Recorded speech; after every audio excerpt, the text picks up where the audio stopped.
Mapagpalang araw po sa inyong lahat. Welcome to DJ Sean Stories. Turn on your notification bell, like and subscribe para sa crime stories araw-araw. Mama, wag! Sabubong pa. Isang video nga ang nag-trending sa social media ang kanilang nakita at nahuli. Ating ngang talakayin ang storya nito kung totoo ba ang sinasabi ng mga netizens. Miski ngayong makabagong panahon, hindi pa din nawawala ang paniniwala ng mga Pinoy sa aswang. Maya't maya pa din nagsusulputan ang mga kwento tungkol sa nakakatakot na mga aswang. Sa ating storya ngayon, alamin natin ang karumal-dumal na sinapit ng dalawang matanda na napagkamalang aswang. February 2022, ilang linggo na raw nakakarinig ng mga kuluskos sa bubong ang mga residente sa Negros Occidental. At dahil sa takot, marami sa kanila ang naghanda pa ng armas laban sa pinaghihinalaan nilang aswang. At February 2 ng gabi, ang residente na si alias Marlene ay umakyat sa second floor ng kanilang tahanan. Pagsilip ni Marilyn sa maliit na siwang, nakita niya ang isang tao at isang matandang babae. Ang asawa naman ni Marlene na si June ay kinuha ang kanyang pana at pinana ang dinaanan ng babae, ngunit hindi daw ito tinamaan. Bigla na nga laman daw tumakbo palayo ang babae sa bubong at hindi na nila alam kung saan ito nagpunta. Ang residente naman na si Elias Mark ay narinig ang paghingi ng tulong ni Marlene. Kinuha nga ni Mark ang kanyang itak at lumabas ng bahay. Tinutukan daw ng lalaki ang babae ng itak habang nasa bubong, pero bigla na lamang itong naglundag-lundag sa mga bubong. Hindi nga umano maipaliwanag ni Mark kung anong klaseng elemento ang nakita niya sa bubong o kung tao ba ito. Dahil dito, ang iba pang residente ay lumabas ng bahay upang habulin ang matandang babae. Naabutan at na-corner nga ng taong bayan ang matandang babae sa isang tubuhan. Nakunan pa nga ng video ang matanda na nakikiusap na siya ay pakawala ng mga tao. Pero imbis na sumunod sa gusto ng ginang, bigla na lamang siyang pinlashlightan ng mga residente. Tinanong siya ng mga residente kung bakit siya nasa bubong. At ayon nga sa matandang babae, hinahanap lamang niya ang kanyang anak. Nagtaka nga ang lahat kung bakit naman sa bubong hahanapin ng ginang ang kanyang anak, lalo na at 10 oras na ng gabi. Maya-maya pa bigla na lamang tinali ng mga residente ang matandang babae at pinagbintangan itong isang aswang na pagala-gala upang mapangbiktima. Ang balita nga na ito ay kumalat sa buong sityo at nakarating kay alias Ruby. At upang alamin nga ang kaguluhang nangyayari, personal na nagtungo si Ruby sa tubuhan. At pagdating nga ni Ruby sa sityo, laking gulat niya na nakatali ang 50 years old niyang pamangkin na si alias Jen. Ayon kay Ruby, masakit sa kanyang puso na makita ang sinapit ni Jen. May tali nga ito sa iba't ibang bahagi ng kanyang katawan at may sugat pa. Agad namang kinalas ni Ruby ang pagkakagapo sa kanyang pamangkin. Napatanong na nga lang si Ruby kay Jen kung ano ang ginawa sa kanya ng mga residente at bakit siya ginanon ng mga tao. Matapos pakawalan si Jen, umuwi agad sila ni Ruby sa kanilang bahay. Bakas nga sa ginang ang mga tinamo nitong sugat at pasa dahil sa mga residenteng gumapo sa kanila. Ang kaawa-awa nga matanda ay nakahiga na lamang sa kama at tila balisa. Ayon nga kay Ruby, alas 12 ng gabi, February 2, nang bumangon si Jen at sinabing siya ay iihi na muna.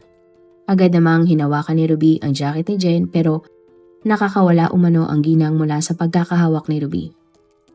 Naglakad nga palayo si Jen hanggang sa napadpad na siya sa kabilang sitio.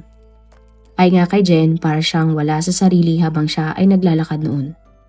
Marami daw siyang nadaanan ng bahay at may mga tao ngang nagpa-flashlight sa kanya. Sa takot ni Jen ay bigla na lamang daw siyang napaakyat sa puno. Pagkatapos naapakan pa niya ang mga yero sa bubong ng mga bahay.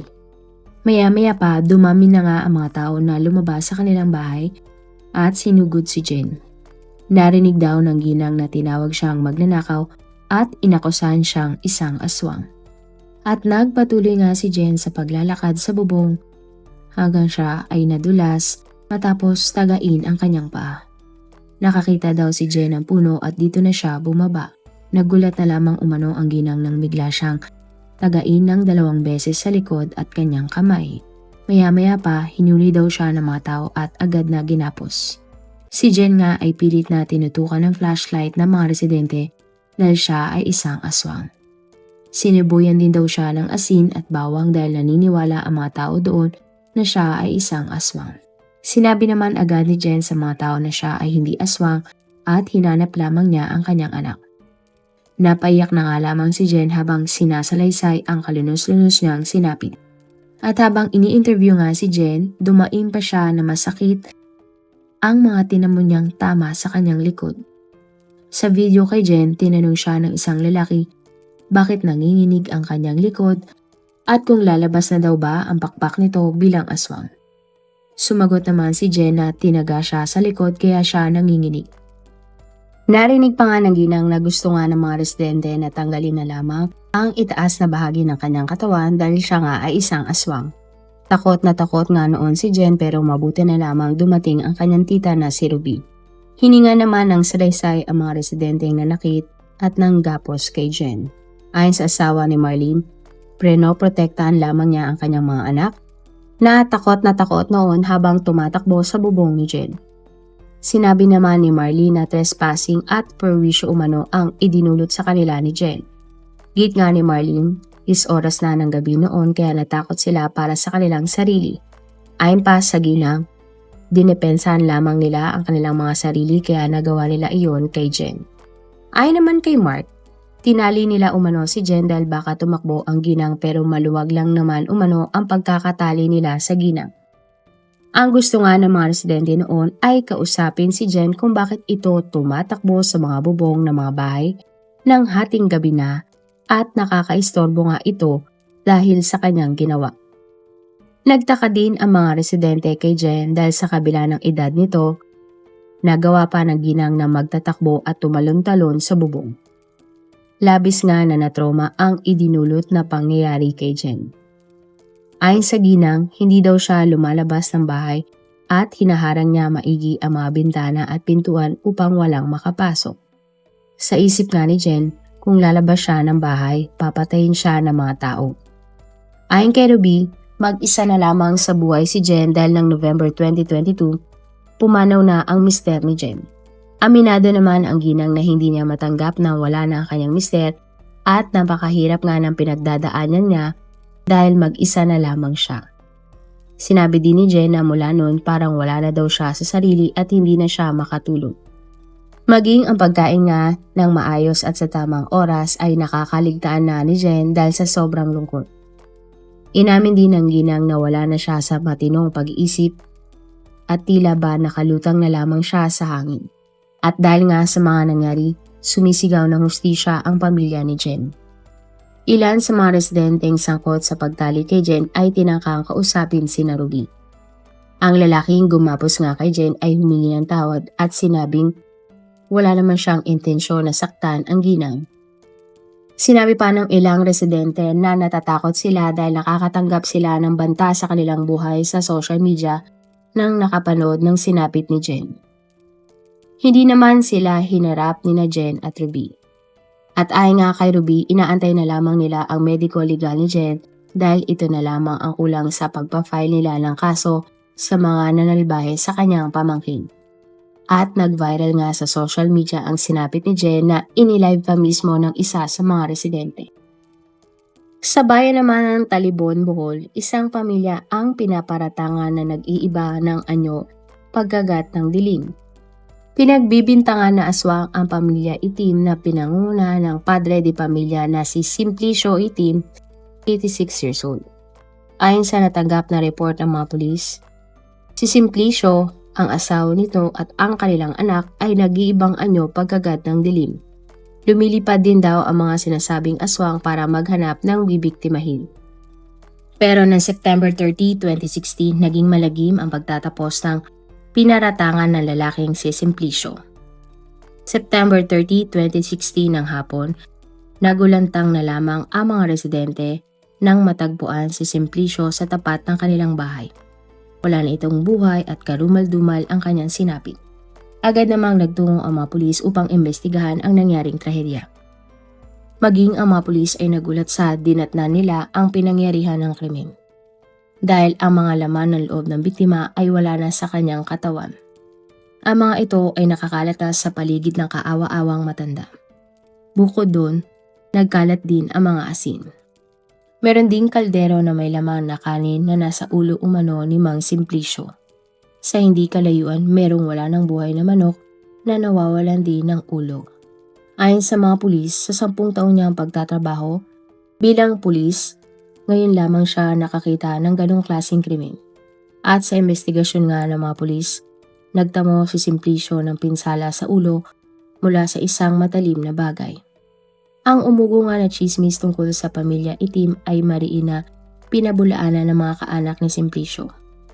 Ayon sa mga kapulisan, walang kaaway si Simplicio at tahimik ang pamumuhay ng pamilya nito.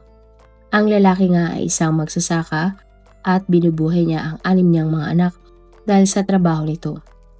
At bukod ka sa pagsasaka, mayroon ding ilang mga alagang baka sina Simplicio na kanilang ibinebenta. Ayon sa mga anak ng biktima, mabuting tao ang kanilang ama at wala itong nakaaway bago nangyari ang krimen. Lahat ay kasundo ni Simplicio kaya palaisipan para sa mga kapitbahay nito kung sino ang responsable sa malahayop na sinapit ng matandang lalaki.